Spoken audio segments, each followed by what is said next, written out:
of the people. He's a Democrat. You know, some people have a type. You know? Bill Clinton? Yeah, he had big hair, right? No, Bill Clinton, I think, is the same as this guy. Omnivore. Anything with an aperture. Anything that has a hole that's not on fire, he will go for. Or is on fire. What's this? First of all, he's not into halls. Remember, his MO is very different. It's sort of more frat boy sexuality. Who? Remember? Bill Clinton, if you're going to go into that. Remember, the whole thing was not about going into halls with Monica Lewinsky. Let me remind you. Holes. It's my accent, David. No, I'm sorry. I'm sorry. Forgive me, I really did. I got it. Got it now, I got right? it. It's a hole. Yeah. She's Greek. Yes, and she's But like... the thing about Gary Condit, the thing about and you look Greek, the thing about Gary Condit is really the hypocrisy. You know, this was the guy who wanted the 10 Commandments in every building in Washington. This is the guy who, among Democrats, went after Clinton more than anybody else, accusing him of dropping our information drip by drip by drip. Guilt. The Newt Gingrich phenomenon, right? No. Among Democrats. Among Democrats. He's quite a Republican. I mean, and seriously, no, but really, he has a very high rating among the religious people, among the social conservatives. He not among the ACLU types. No, they don't like him at all. He was that type. I think he's the son of a minister. I think he was brought up in a very religious background, and those seem to me always the types who involve themselves in Mr. Freaky activities. What? I just have a question about... What is your question about My this? question... What are we talking about? What is this? Come on, David. First of all, this is a free-flowing conversation. Yeah, really. We don't have What's stupid? I got it. Okay, got it? I got it. Okay. The only thing that's concerned... Really, if you have nothing to say about a guy who's banging every woman on the planet and one of them is missing, I can't help you. But look, I'll ask a question, and I do have a specific question, and that would be... He seems to have no type. Certain men have types. Comedians get brandished. You know, for example, we won't talk about it, but you have a type. Well, comedians just have a type, usually very young. You know, Charlie Chaplin liked him young, Woody Allen, Jerry Seinfeld. You know, they have a type. Or some people like dark women or light women, Robert De Niro, black women. You know, men are dogs. I'm just saying, some of them, most of them are finicky eaters. This guy, not finicky. This guy seems to be all over the map. Well, he's fashion conscious, you know. Interns are in fashion. I think he might be looking for something deeper than the external type. He's open-minded. He likes all sorts of different women. It's a good characteristic. I think it's whatever he can get away with. He's on airplanes, you know. It's whatever. He's a politician. He has to be careful. By the way, flight attendants now. Okay. See, there's the answer. He's a politician, just like Bill Clinton. He has to take what he can get. Exactly. Bill Clinton had the same thing. He had a net. He was not a careful fisherman. Whatever came into that net. But they all had big hair, though. What happened? They had to have big hair. That was his. But in Gary in Gary Condit's case, at least you can say that he discriminates on the grounds of age, ethnicity, or anything else, just on the grounds of gender or availability. Doesn't discriminate. He's a Democrat. He's American. Democrat. Oh, equal opportunity. Do you think he could ever be elected again now? I don't think he should ever be elected again, because hold on a second, I agree with the Bill Maher position that politicians' private life should be private, but not in the middle of a criminal investigation. No, exactly. And you know who else is the culprit here? The D.C. police. Because they have a double standard. If this man were not a member of Congress, they would have searched his apartment right away, not 11 weeks later, when presumably he has cleaned anything that needed to be cleaned. But wouldn't that also be true if we were just to look at the history in this country that we have become, certainly all of us have become aware of with John F. Kennedy and with other politicians, and certainly high-ranking politicians, that later on we found out with FDR, and many others, that they have had affairs and that they've had... What? This has nothing to do with that. I agree. When we're talking about a criminal Affairs have investigation... nothing to do with I agree when we're talking about that. But don't you think he made it harder on himself by, it looks like being he's a liar? hiding things. By he being should a be total out liar? front trying to find her. Yeah, if he we're really talking cared about about her, somebody's life. he should have you know, quietly told the police that he had an affair with this woman. He should have stepped Correct. out front right away. Correct. And he could have, you know, said, mea culpa, I'm sorry, I'm going to do everything that I can to Yes. find this woman. No And he question. could have turned it around. If But they now he looks like a they guilty. followed O.J.'s example and looked for the real killer. He never Yeah. did that. Yeah, oh, of course not.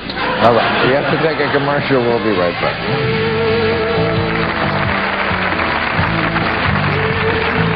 In an effort now to find the missing intern Chandra Levy, police in Washington, D.C. now searching all vacant buildings in Washington, D.C. So far, no sign of Chandra Levy, but they did bump into Marion Barry 4 times. The police are trying everything to locate Chandra Levy. Today, they also started using cadaver-sniffing dogs. These are dogs specially trained to sniff out dead bodies. One immediately took off running, and when the police caught up to it, it was humping Dick Cheney's leg.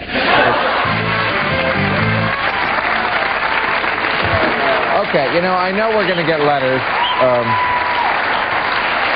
Because we get a lot of letters, and people will say, you know, you're making fun and you're laughing at something that's tragic, and it is tragic, and we certainly have sympathy for this family, although I don't think they're watching TV at this hour.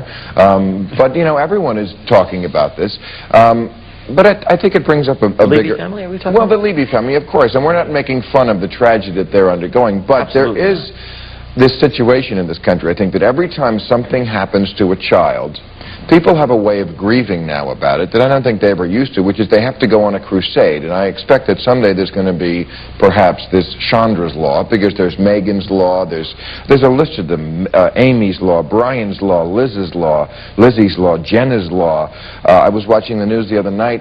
There's a couple that is going on a crusade because their daughter was killed by something that fell off the shelf at Home Depot. Now, I feel bad for this family. Really? Yeah, sure. I mean, I'm not going to lose sleep. I can see the compassion already in your eyes. Why do you doubt that? David! I don't sense that you're that compassionate about this. I think, do you have a child? I don't have a child. It doesn't mean I can't feel bad when a child dies, but there's a bigger point, which is that every time somebody dies, you can't enact a law to stop it from happening. Happens.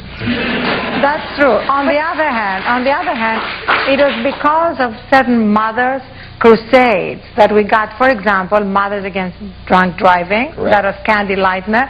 It was because of Kathy Faulkner and what happened to her boy in Disneyland, that we have the possibility now of having real laws that force those amusement parks to reveal what's actually going on. You mentioned the Mothers Against Drunk Driving. Also, the reason we have drinking laws that nobody can drink under the age of 21.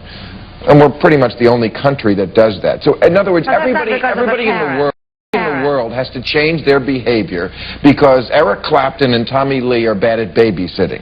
No, excuse me.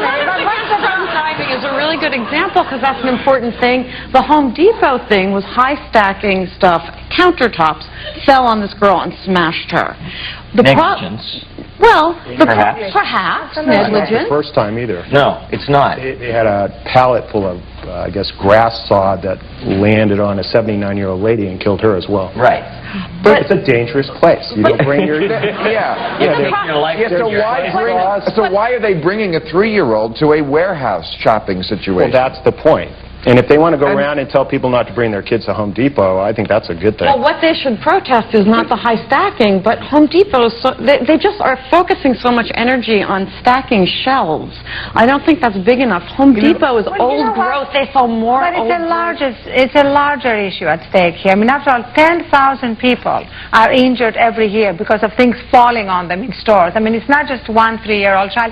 And Bill, what would you like the parents to do? Send Home Depot a thank you note? First of all, I don't think it's in Home Depot's interest to be killing people with stuff falling from shelves. I don't think that's their plot. It's like, we're going to save a lot of money if we just let stuff fall. you know, That's how we get rid of it, yeah. But it wasn't in the interest of the people who manufacture Firestone tires to be killing people either. That's right. I mean, if it hadn't been for people protesting against it, they would still be killing people with Firestone I just think that people should protest a bigger issue. I mean, if you protested against the, old growth wood, then you would save everyone on the planet, not just people that stopped at home, shopped at Home Depot. And remember, television is at fault because it gives these people a forum. Geraldo, Oprah, otherwise But what are these people they would go doing? away. I mean, they're protesting something to prevent future deaths. I mean, is this a bad thing? No, but sometimes, but first of all, you can't argue with the grieving parent. All sort of logic or a grieving widow, as you saw in the Osprey, that Osprey testimony from the widows who lost, no one can argue with someone who is grieving as they lost a close relative. So all sort of dispassionate argument goes out the window. I think if you go public with it, you should forego that, or we're going to automatically roll over for your point of view. But that's what people do. I don't think... There's no question, first of all, that getting on TV has become a stage of grieving. You remember the Elizabeth Kubler-Ross thing? You have bargaining, followed by depression, folled by anger. Followed by getting on TV is one of them. Now instead of bargaining with God, saying, God, please, I'll never do this again. Just let me get through this. You sort of negotiate with Stone Phillips for the opening thing on Dateline. But, that's part of the bargain. Ultimately, it's all about negotiating a book deal later, right? Is that what you're saying? But I think this is different. I think when mothers use their grief to sort of try and prevent too many deaths from drunken driving or from things falling on your head. But the issue is, is it about negligence? I agree with Bill in respect of, I have children, so I would imagine, I imagine myself in their situation. If there has been negligence on the part of Home Depot, or any of it, we can't single out Home Depot because it happens, as you quite rightly put it, tens of thousands of people died. Oh, I don't think it's tens of thousands of people dying from crap falling from shelves. I really don't. I really don't. And it doesn't matter. It can be one. One kid got killed with a lawn dart in 1988. Nobody can have lawn darts ever again. That happened. One kid. It's true. One kid got strangled on drawstring pants, and nobody can have drawstring pants. Drawstring pants are so ugly, Bill. You can do a LexisNexis search, and you're going to find that 10,000 people last year were injured just from things falling on them. 3 people have died at Home Depot. Home Depot. At least. And they've had 180 complaints a year of major injuries. And most of the time they don't report it. I find it disturbing that a store where you're learning how to use a buzzsaw does not even know how to stack their shelves. So, I bring a child to such a store. That's a worthy The cause. other thing is, why take a child to Disneyland, right? Why take a child to Disneyland? It's a dangerous place. Many children die. Right, we have to make laws about that, but they'll gladly take them on the roller coaster and let some minimum wage carny con man drop them off a 10-story building in a shopping cart.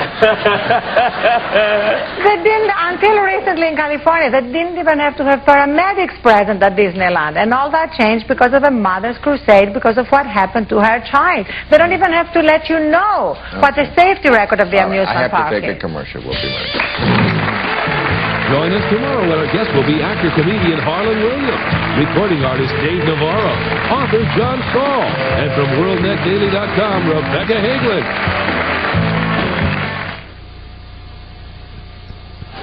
Now, a suspicious car parked in front of the White House in the driveway this morning triggered an evacuation of the West Wing of the White House, an awkward moment for President Bush. The Secret Service came in. They told him he had to leave the building.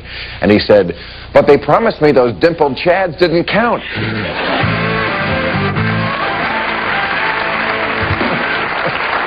You get it? All right. Let's talk about Dick Cheney, because I know you have a big thing about Dick Cheney, and you think he should step down. Something that we don't know about? And this bothers me, because I could need a heart attack device very soon. He's got something put in his chest that gives, if he has a problem, 750 volts, which is a big shock. Bigger than finding out your daughter is a lesbian. I kid Dick Cheney. What scares, I think, All of us. That comment was scared all of us. I mean, No, actually, I have two problems with Dick Cheney. One is the fact that he's a lot sicker than the White House and his doctors are letting the American people know. And it goes all the way back to before they were in the White House, when, remember, the president denied that he had had a heart attack. And last time it happened, they called it a precautionary measure. I mean, I call a precautionary measure adding fruit and vegetables to your diet, not having things up your chest. What about him darting and running out of the hospital? but he wants to work. You know, he's got a high-powered job. He doesn't want to work. He's addicted to power, and that's the message that he's sending to over 1 million people who suffer from coronary heart disease in this country. Bush said he sets a good example for Americans. I don't know about that, but, you know, if you have a high-powered job, I argued against the woman who was governor of Massachusetts having twins. If you have one of these, or the Louis Freeh, the FBI director, took 12 weeks off for maternity leave. If you have one of these jobs, you can't be pregnant, you can't have twins, you're watching every second in your office, and you can't miss work. You got to pick. You have a real job or you have one of those incredible jobs, and if you have one of those, you got to go to work. Well, but if you have one of those incredible jobs, and like Vice President, and effectively president, and you're as sick as he is, you should resign and let somebody else do the The job. scary part about this to me, and let me just say this, is that it's now a heartbeat away, you know, and unlike when you mean Bush from Cheney? Yes. Right. Yeah, and what Bush happens if might he have to become president? And what he would have to do at that point, if Dick Cheney were to die while he's in office, George W. Bush would become president. Would become president. Exactly. I know, it's a scary scenario. He would have the opportunity at that point to choose. He would have the opportunity at that point to choose his vice president. But wait, can you imagine Jeb and George? But you know what is the word? But you know, if he resigns now, I mean, if Cheney resigns now, still we have another. But remember, this was the White House that was going to restore integrity and honor and put an end to the spinning. How do you know that he's worse off than he says? And how about FDR? He was in a wheelchair. How about Jack Kennedy? He was on drugs the whole time he was president. I couldn't lead on my best day. Excuse me, but you know what? It's liberals this jumping guy all over screwed this guy more people before noon. I got to take a break. I like Cheney. Wow, all right. Here's Arianna's book. I held it up not well. Tomorrow, Harlan Williams, Dave Navarro. Oh, he's good. John Saul and Rebecca Hagler.